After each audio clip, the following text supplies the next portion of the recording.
At the international airport of San Jose, in a fertile valley about 4,000 feet above sea level, the plane in which we travel stops to call on Costa Rica, second smallest of the American republics, located between the countries of Panama and Nicaragua.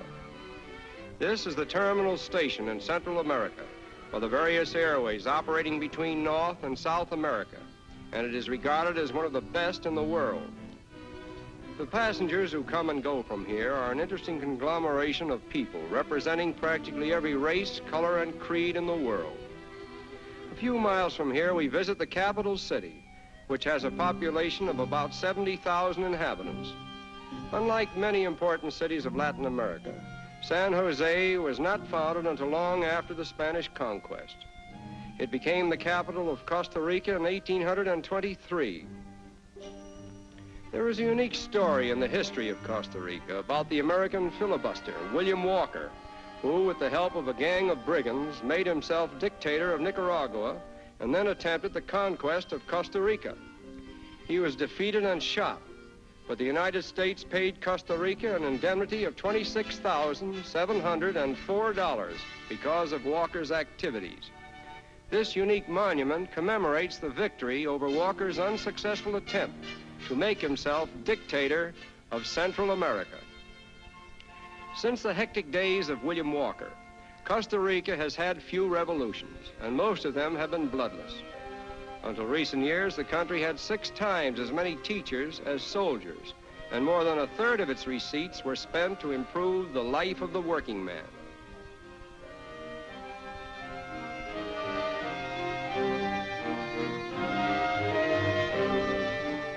In the suburbs of San Jose may be found municipal golf courses and swimming pools, where one may enjoy the more wholesome diversions of life in peaceful seclusion.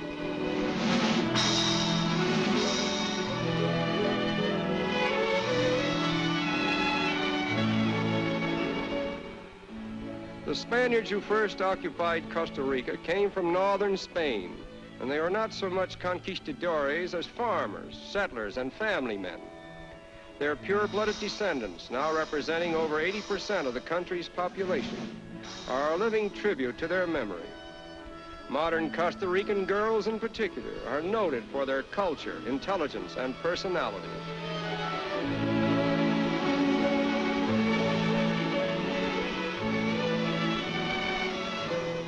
It is said there are more varieties of orchids in Costa Rica than in any other country. And although we didn't take time to verify this, we visited the farm of a famous orchid grower, where we found some outstanding examples, which may help to substantiate Costa Rica's claim to orchid fame.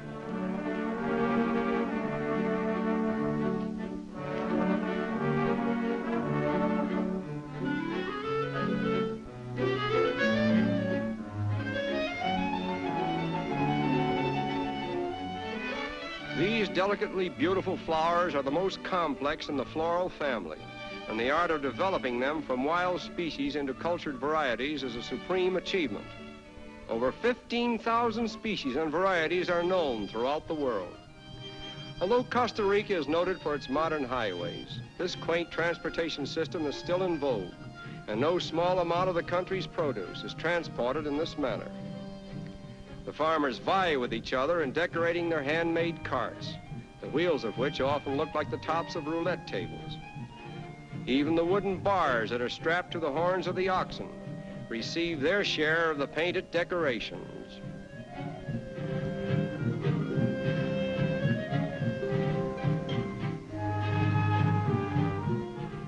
Although the traffic may be antique, the roads of Costa Rica are among the best in the world. And this little country boasts that it is one of the first to complete its portion of the great Pan-American Highway.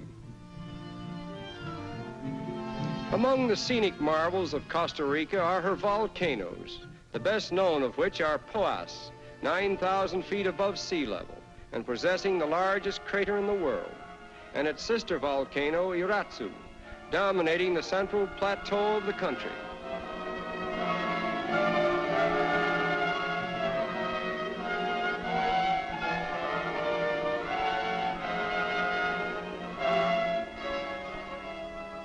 In this barren region, the mighty forces of nature have been churning the depths of the earth for countless ages. And although we are probably gazing on the oldest land in this part of the world, we have the strange feeling of witnessing evolution at work, molding new land in the ceaseless forge of nature.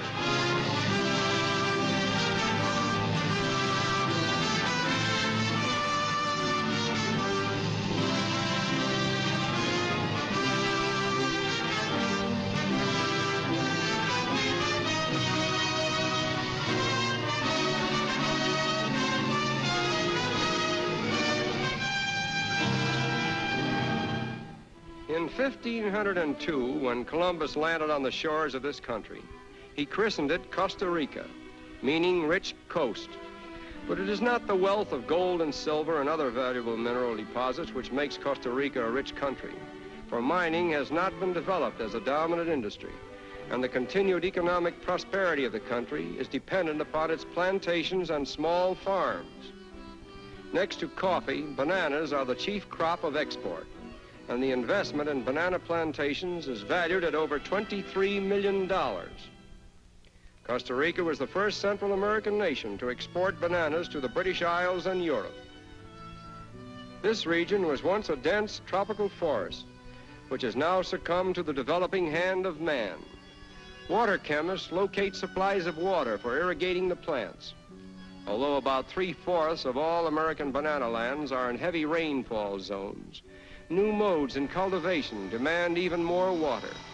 And in widespread use is this banana irrigation system, whereby the equivalent of 2 inches of rainfall every week is sprayed on the groves. The banana's scientific name is Musa sapientum, meaning fruit of the wise men. The Koran calls it the tree of paradise. But the banana does not grow on a tree. It is the harvest of the largest terrestrial plants, completely lacking a woody stem. A semi-bulbous plant with a leaf structure somewhat similar to that of the ordinary garden canna.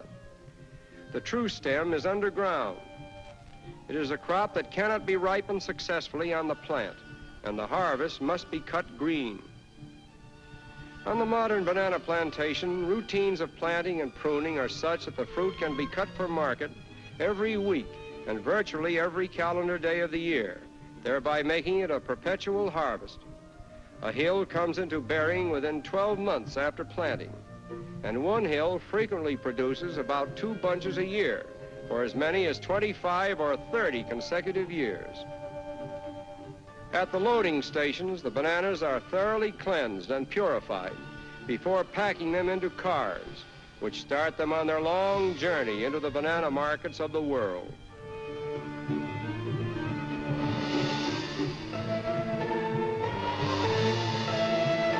And so life goes on in this banana realm, where a fruit that was practically unheard of in northern countries a century ago is now a staple food in the diet of mankind. Although the backs of mules and donkeys are still an important medium for transporting bananas, they are fast being transplanted by modern trucks, which can carry in one load enough bananas to put 100 donkeys to shame. Back at the airport in San Jose, our plane is waiting to transport us to our northern homes, 3,000 miles away. Just a short journey in this modern age, which has reduced distances and boundaries to such an extent that a weekend trip today could mean a complete swing around the world.